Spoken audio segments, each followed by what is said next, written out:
Hey everybody, Chief Meteorologist Brad Penovich here. Well, we've got another round of strong, possibly severe storms heading our way for late Thursday into Friday. It's kind of different than Monday.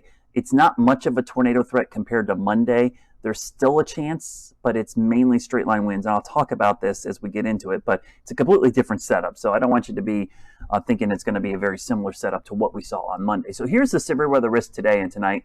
Not a big deal, right?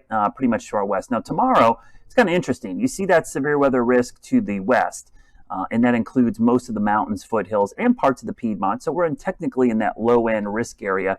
And the reason we're seeing that low-end risk area right now is because potentially we could see some strong storms develop late tomorrow in this vicinity, especially late evening into the maybe nighttime hours. So it's really going to be tomorrow night that we're going to watch. And then we see the severe weather risk for Friday.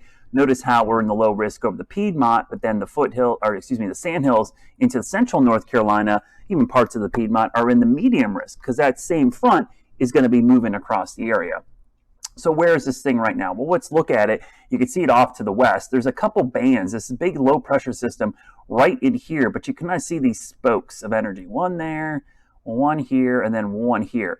This one is just going to provide rain overnight. Not a big deal. Some rain tomorrow morning. This is the one that could produce severe weather tomorrow evening. 5, 6, 7, 8, 9, 10 o'clock, 11 o'clock in the evening. And then Friday mornings is right there. So they kind of break down the timing of all that. That's what we're looking at. So what type of severe weather are we looking at? Well, primary concern here, folks, is going to be straight line winds. This is our biggest issue, followed next by flooding.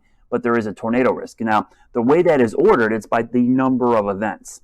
Still could have a tornado, but there's probably going to be 4 or 5 times as many flood wind reports than tornado reports. So, and this is always the case. And we always worry about tornadoes, and people, for good reason, get freaked out by tornadoes. But I'm telling you, man, most of the time, winds and flooding are going to be our primary concern, then hail and tornadoes. But tornadoes get all the headlines, and sometimes we forget that damaging severe thunderstorms can do a lot of damage. Now, what are we missing in this setup?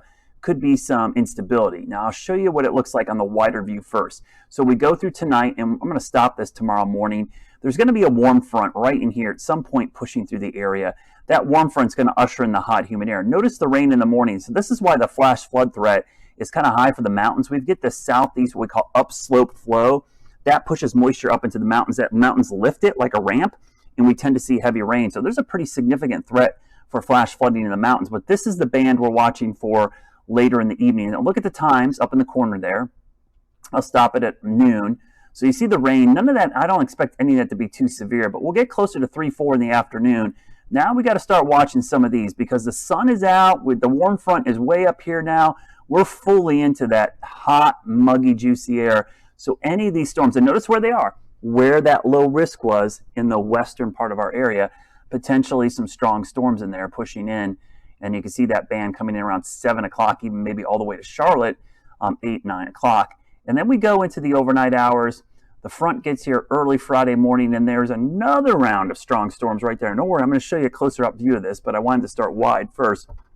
And then we go into the afternoon. Sun comes out. Could see additional pop-up storm. Got a truck race going on tomorrow night.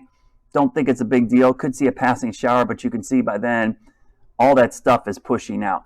What are the ingredients we could be missing in this? Well, it's all about the storm fuel. I'm going to move my head out of the way here. I'll move it over to the other side real quickly.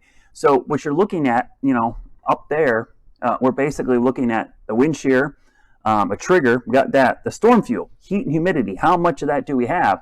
Maybe not a whole lot, depending on the cloud cover, but I don't think it's going to matter because that warm front pushing north, even with cloudy skies, we're certainly going to have plenty of it around. But I will tell you, as I always say, don't want to see the sun tomorrow. We do not want to see it. And here's why. The thunderstorm fuel on our futurecast tries to sneak up here tomorrow morning, but then by about middle of the day, we start to see some low end, some moderate levels. Look at some of that moderate coming up around 5, 6 o'clock. So those cells that are coming up in the evening, that's why I said the evening hours, there's some juice there for these to feed off of, some gasoline for those thunderstorms. And then Friday morning, watch the big surge. Even with cloud cover in the middle of the night, that's a low-level jet cranking up some instability there. So by the time we wake up Friday morning, there could be strong storms in the morning. So I don't expect it to be an overnight event, but you could wake up to some strong storms on Friday morning, and then the system pushes east, some lingering instability, but really by this time the front's so far to the east that I'm not overly concerned. So let's look at something that's short-range rapid refresh model. So what I'm going to show you is the future radar and the rotation tracks from this high-resolution model. It's kind of unique to see this happen. So tomorrow morning you wake up, there's that upslope flow I talked about, 7 a.m. There's the moisture coming in. This is probably underdoing the amount of rain that's going to be falling in those areas. We go into the middle of the day, I'll stop around noon, some scattered showers, maybe a thunderstorm. 3, 4, 5 o'clock, not a whole lot. And then again, we'll wait and see if this updates. 5 o'clock, things start to get interesting. Got a cell there, got some strong cells developing here. And notice the time up there in the corner, 5 p.m., 6, 7, 8, 9. Look at this line trying to move in. That's pretty potent right there. In fact, that you've got some strong storms and some rotation tracks in the upstate heading into western North Carolina, Burke County, Cleveland County area, Rutherford County, Polk County. Then by 9, 10, 11, still got some strong storms, but they're beginning to weaken. They're still there, but the rotation tracks don't show much going on. So that's why overnight I'm not overly concerned. We lose the heating of the day. But then Friday morning, look at the front, starts heading in 7, 8 o'clock, 9, starting to get some heat there. So some interesting things going on here. That's a broken line, but that's a pretty strong line. Got some rotation tracks there, weak one there, one up there. Nothing crazy. Doesn't look anything like we saw on Monday, but a couple to watch, but certainly some damaging winds possible.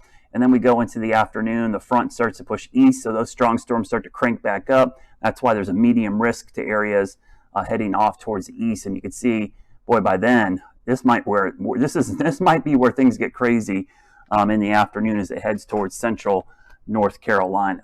So again, severe weather risk, probably 2 waves, Thursday night and again Friday morning into midday. Also, do not let your guard down for flash flooding in the mountains. There's the medium risk. And again, there's a look at the risk on Friday with some low end to medium risk. But behind all this, this is the good news. Memorial Day weekend. Once this front moves through, folks, you get that.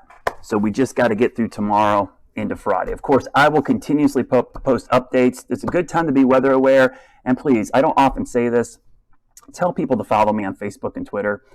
With the previous events, we've been streaming long before tornado warnings are issued, giving you a heads up. And we will send notifications to your phone. So the other thing I want you to do is get the WCNC News app. Grab this thing right now. We send out push notifications. We stream right to it. If you're not on Facebook, or YouTube or a Roku app, we will stream to this device on that app. So grab that app. We'll put out a push notification saying, hey, you're not under a warning, but Brad is tracking severe weather. Here's a live stream you can watch. And just like the last 3 tornado warnings, we've been streaming, talking about the weather long before the warnings come out, trying to give you a heads up. So tell your friends, just for weather safety, they need to follow me on Facebook, Twitter, Instagram, YouTube. Follow us on WCNC. Get that app right now. I tell you, it can be a lifesaver, and it can give you a heads up that you're not going to get from the typical warnings. Don't always wait for your phone to go off. Pay attention to what I'm saying ahead of time. I'll try to give you as much heads up as possible. Not perfect. It's still the weather, but I'm going to try to give you as much notice as possible that there's a possibility something could happen so that you're more weather aware as we get into these spring storms.